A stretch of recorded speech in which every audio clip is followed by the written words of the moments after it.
अस्सलाम वालेकुम व्यूअर्स, उम्मीद है आप सब खैरियत से होंगे। आज बढ़ते हैं हम अपने नए टॉपिक की तरफ, reproduction in plants. There are two types of reproduction, asexual and sexual. In asexual reproduction, vegetative propagation, cutting and grafting are included. These methods will be described later in any video. Let's study sexual reproduction in flowering plants today.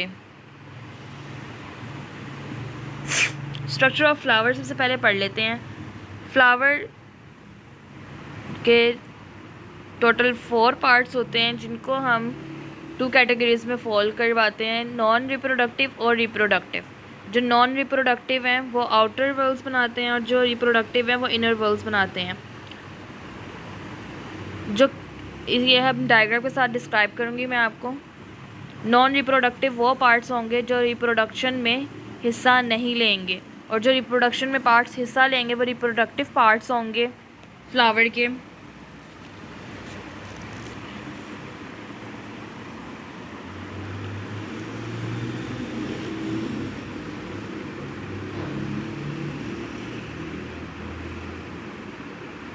जो outer 2 whorls हैं और जो non reproductive part हैं जो कि reproduction में हिस्सा नहीं लेंगे वो कैलिक्स और करोला हैं।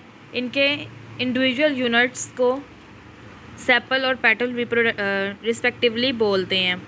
अब कैलिक्स क्या है, ये आपको डायग्राम में सेपल के नाम से नज़र आ रहा है। ये ग्रीन इन कलर होता है और लीफलेट लाइट इसका स्ट्रक्चर है, लीफलेट्स की तरह, ठीक है, पत्तों की तरह का इसका स्ट्रक्चर है और ये ग्रीन कलर का होता है। ये हमारा कैलिक्स है। आगे देखिए पेटल। पेटल जो है वो ब्राइटली इन कलर होता है ताकि ये अट्रैक्ट कर सके बर्ड्स को या इंसेक्ट्स वगैरह को पॉलिनेशन वगैरह के लिए, ठीक है। देन हमारे रिप्रोडक्टिव पार्ट्स आ जाते हैं इनर वॉल्स में। कवरिंग समझ लें, वॉल्स का मतलब 2 अंदर इनर वॉल्स हैं, एंड्रोशियम और गाइनेशियम। तो जो हमारा एंड्रोशियम है वो हमारा मेल पार्ट है और ये 3rd वॉल है, और जो 4th वॉल है वो हमारा गाइनेशियम है जो कि हमारा फीमेल पार्ट है फ्लावर का। आगे हम डिस्क्राइब करेंगे एंड्रोशियम और गाइनेशियम इन डिटेल।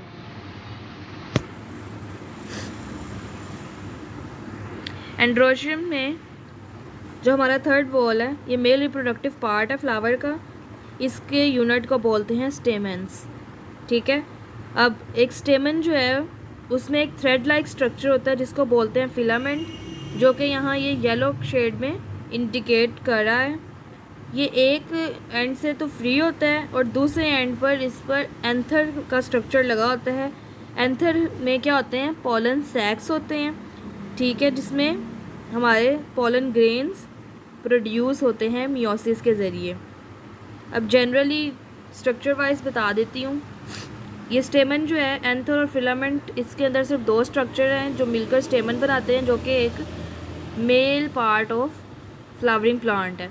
और फीमेल पार्ट वो है कार्पेल्स पे कंसिस्ट होता है। कार्पेल को आगे फर्दर डिस्क्राइब किया गया है।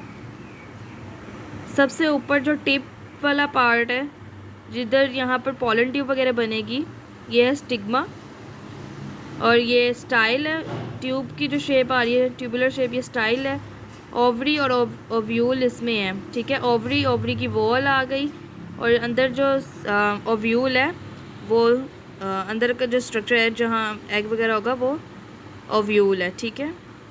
नेक्स्ट हमारा पॉलिनेशन का टॉपिक है। बेसिक डेफिनेशन है, pollination is a transfer of pollen grain from stigma to anther. Stigma क्या है हमारा,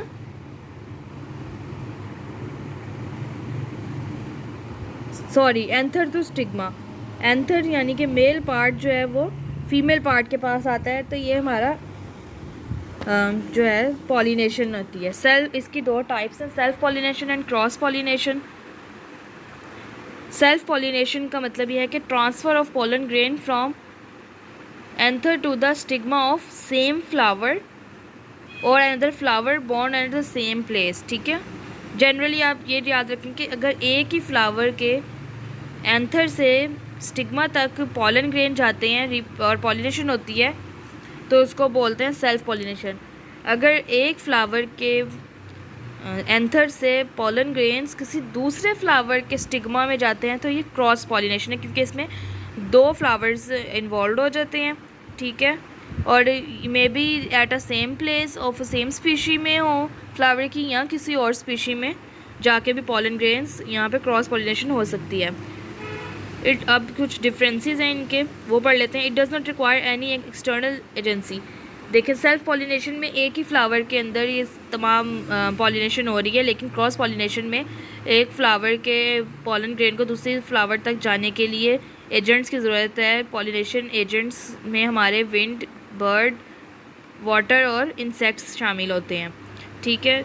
both anther and stigma mature eight the same time. अगर एक ही फ्लावर में हो रही है सेल्फ पॉलिनेशन तो दोनों एक ही वक्त में मैच्योर हो रहे होंगे, लेकिन अगर क्रॉस पॉलिनेशन हो रही है तो हमें ये देखना भी पड़ेगा कि फ्लावर, अगर कोई फ्लावर पहले मैच्योर हो गया, जहाँ पॉलन ग्रेन दूसरे फ्लावर में गए हैं पॉलिनेशन के लिए, वो अगर लेट में मैच्योर हो रहा है, यहाँ भी वो मैच्योर नहीं हुआ है, तो यहाँ पर टाइम डिफरेंस की वजह से पॉलिनेशन नहीं हो सकती। Anther stigma mature at a different time, तो पॉलिनेशन रह जाती है। It can occur even when the flower is closed, क्योंकि एक ही फ्लावर में सेल्फ पॉलिनेशन हो रही है। अगर फ्लावर क्लोज भी है, दोनों स्ट्रक्चर तो अंदर ही है जिधर पॉलिनेशन होनी है, लेकिन क्रॉस पॉलिनेशन में इसके बिल्कुल ऑपोजिट है। अगर फ्लावर क्लोज है, पॉलन ग्रेन किसी एक फ्लावर से निकल के दूसरा फ्लावर क्लोज है, तो पॉलिनेशन हो ही नहीं सकती, वहाँ पर पॉलन ग्रेन स्टिग्मा तक पहुँचा ही नहीं है। प्रोड्यूसेस होमोजाइगस ऑफस्प्रिंग्स बोलते हैं बच्चों को, यानी वो अपनी जैसे दोबारा औलाद को बोलते हैं एक्चुअल में।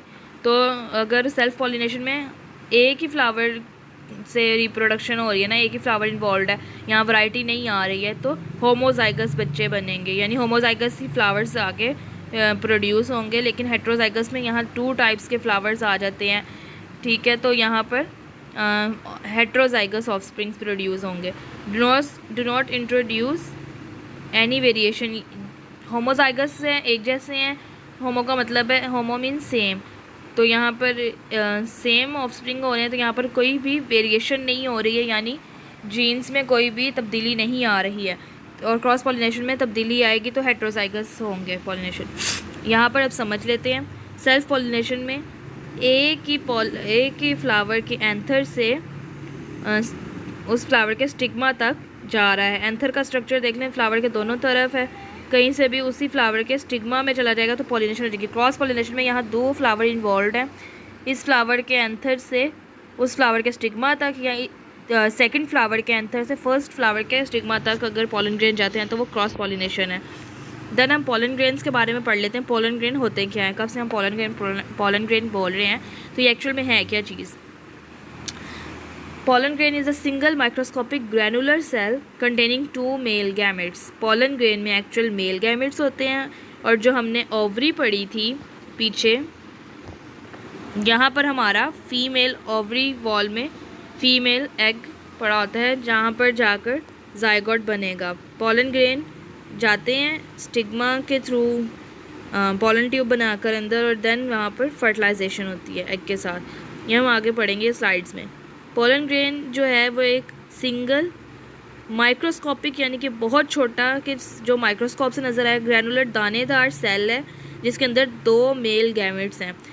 और जो कोई साइंटिफिक स्टडी करता है लिविंग और फॉसिलाइज्ड पॉलन ग्रेन को, कुछ ऐसे फ्लावर्स, वाइल्ड फ्लावर्स जो पहले होते थे अब नहीं हैं, अगर उनके फॉसिल मिल जाते हैं, उनके पॉलन ग्रेन मिल जाते हैं यहाँ, तो उसकी स्टडी को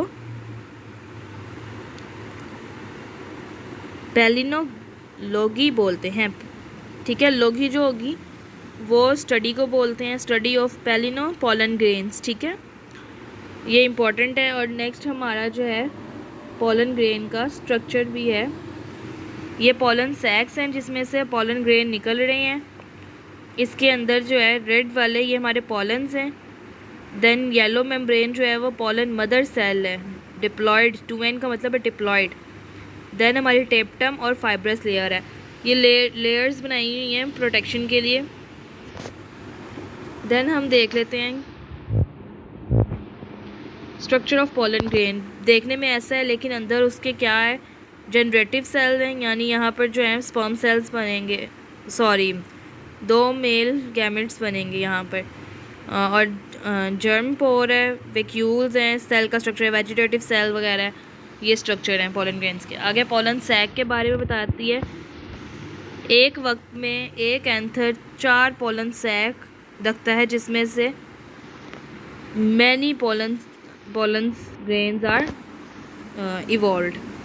ओके, एजेंट्स ऑफ पॉलिनेशन में हमारे विंड पॉलिनेशन जो है उसमें ग्रासेस वगैरह जो हैं लाइटली इनके और ड्राई पोलन ग्रेन्स होते हैं।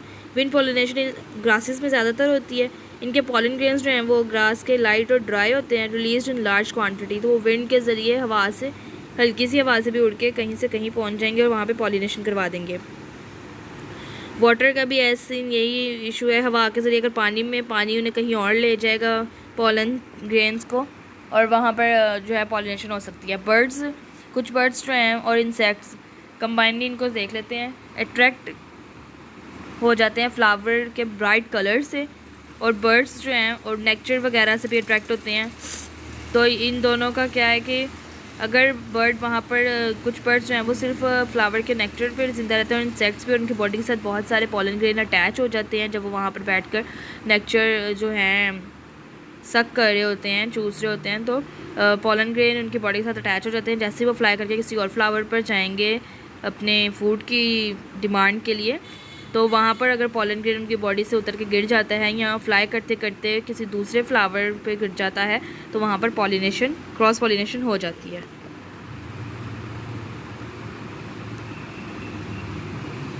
देन हमारा सेक्सुअल रिप्रोडक्शन है, जो कि हम अगली किसी वीडियो में पढ़ेंगे। वीडियो बहुत लंबी हो गई है, इसकी सेकंड पार्ट में मैं ये टॉपिक कवर करवाऊँगी। थैंक यू, अल्लाह हाफ़िज़।